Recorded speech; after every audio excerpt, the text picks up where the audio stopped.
प्रस्तुत कहानी भगवान का चमत्कार। तो आइए कहानी को सुनते हैं। वर्षों पुरानी सी इमारत में एक वैद्य जी का मकान था।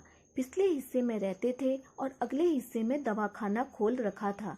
उनकी पत्नी की आदत थी कि दवाखाना खोलने से पहले उस दिन के लिए आवश्यक सामान एक चिट्ठी में लिख कर देती थी। वैद्य जी गद्दी पर बैठकर पहले भगवान का नाम लेते, फिर वह चिट्ठी खोलते।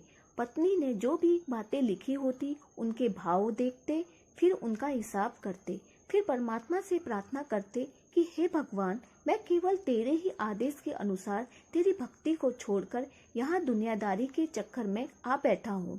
वैद्य जी कभी अपने मुंह से किसी रोगी से फीस नहीं मांगते थे।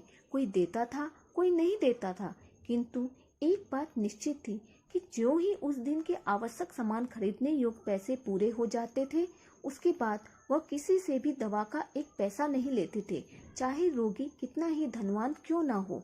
एक दिन वैद्य जी ने दवाखाना खोला। गद्दी पर बैठकर परमात्मा का स्मरण करके पैसे का हिसाब लगाने के लिए आवश्यक सामान वाली चिट्ठी खोली तो वह चिट्ठी को एकटक देखते ही रह गए। एक बार तो उनका मन भटक गया। उन्हें अपनी आंखों के सामने तारे चमकते हुए नजर आए, किंतु शीघ्र ही उन्होंने अपनी तंत्रिकाओं पर नियंत्रण पा लिया। आटे, दाल, चावल आदि के बाद पत्नी ने लिखा था, बेटी का विवाह 20 तारीख को है, उसके दहेज का सामान।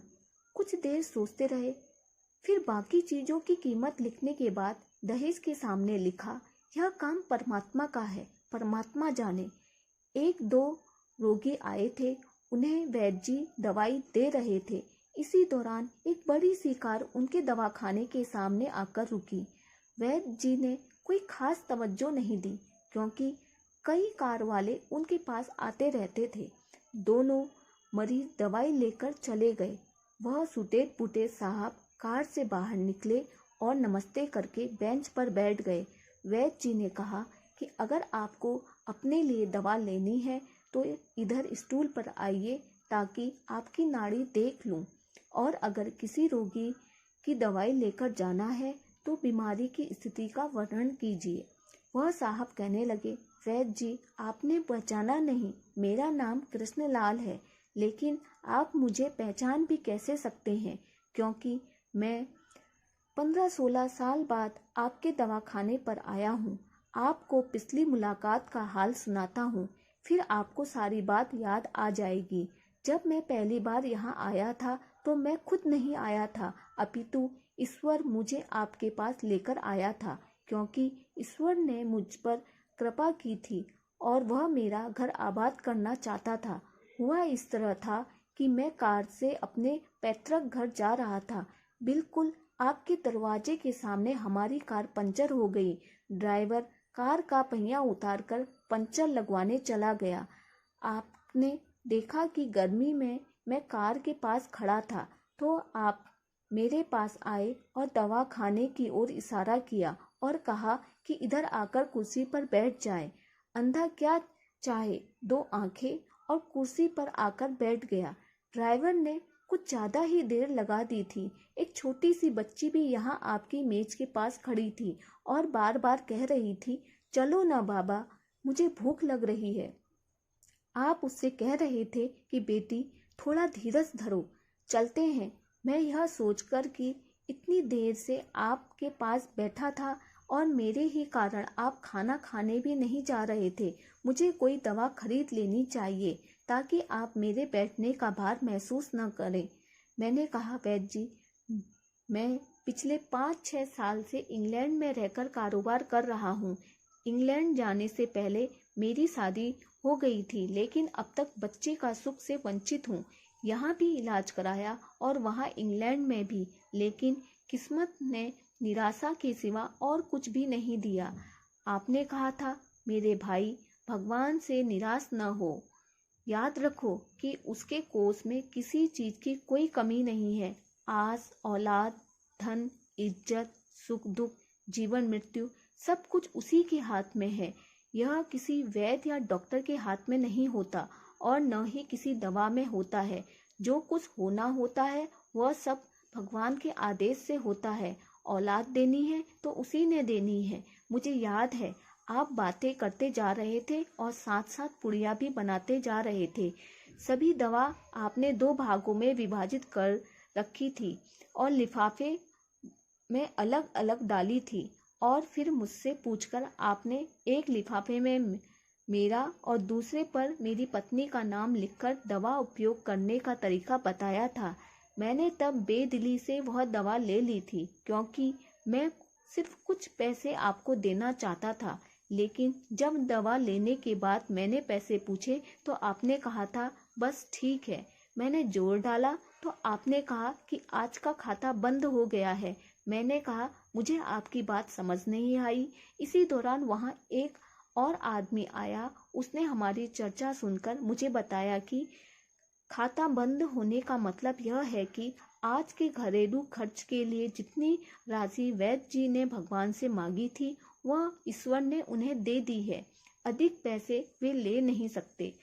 मैं कुछ हैरान हुआ और कुछ दिल में लज्जित भी कि मेरे विचार कितने निम्न थे और यह सरलचित वैद्य कितना महान है।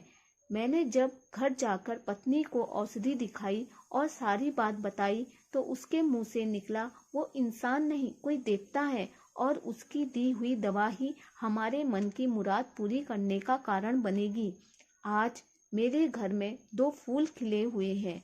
हम दोनों पति पत्नी हर समय आपके लिए भगवान से प्रार्थना करते रहते हैं। इतने साल तक कारोबार ने फुर्सत ही न दी कि स्वयं आकर आपसे धन्यवाद के 2 शब्द कह जाता। इतने वर्षों बाद आज भारत आया हूँ और कार केवल यही रोकी है। वैद्य जी, हमारा सारा परिवार इंग्लैंड में सेटल हो चुका है। केवल मेरी एक विधवा बहन अपनी बेटी के साथ भारत में रहती है। हमारी भांजी की शादी इस महीने की 21 तारीख को होनी है। न जाने क्यों जब जब मैं अपनी भांजी के भात के लिए कोई सामान खरीदता था तो मेरी आंखों के सामने आपकी वह छोटी बेटी भी आ जाती थी और हर सामान मैं दोहरा खरीद लेता था। मैं आपके विचारों को जानता था कि संभवतः आप वह सामान न ले, किंतु मुझे लगता था कि मेरी अपनी सगी भांजी के साथ जो चेहरा मुझे बार बार दिख रहा है वह मेरी भांजी ही है। मुझे लगता था कि ईश्वर ने इस भांजी के विवाह में भी मुझे भात भरने का जिम्मेदारी दी है। वैद्य जी की आंखें आश्चर्य से खुली की खुली रह गई और वह बहुत धीमी आवाज में बोले, कृष्णलाल जी, आप जो कुछ कह रहे हैं मुझे समझ नहीं आ रहा है कि ईश्वर की यह क्या माया है। आप मेरी श्रीमती के हाथ की लिखी चिट्ठी देखिए। वह और वैद्य जी ने चिट्ठी खोलकर कृष्णलाल जी को पकड़ा दी। वहां उपस्थित सभी यह देखकर हैरान रह गए कि दहेज का सामान के सामने लिखा हुआ था, यह काम परमात्मा का है, परमात्मा जाने।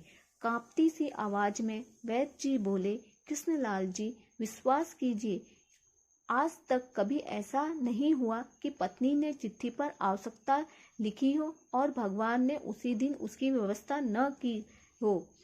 आपकी बातें सुनकर तो लगता है कि भगवान को पता होता है कि किस दिन मेरी श्रीमती क्या लिखने वाली है, अन्यथा आपसे इतने दिन पहले ही सामान खरीदना आरंभ न करा दिया होता परमात्मा ने। वाह भगवान वाह, तू महान है, तू दयावान है। मैं हैरान हूँ कि वह कैसे अपने रंग दिखाता है। वैद्य जी ने आगे कहा, संभाला है, एक ही पाठ पढ़ा है कि सुबह परमात्मा का आभार करो, शाम को अच्छा दिन गुजरे तो आभार करो, खाते समय उसका आभार करो, सोते समय उसका आभार करो। आशा करती हूँ कि आपको यह कहानी पसंद आई होगी। अगर पसंद आए तो लाइक कीजिए, शेयर कीजिए। चैनल पर नए हैं तो चैनल को सब्सक्राइब कीजिए। धन्यवाद।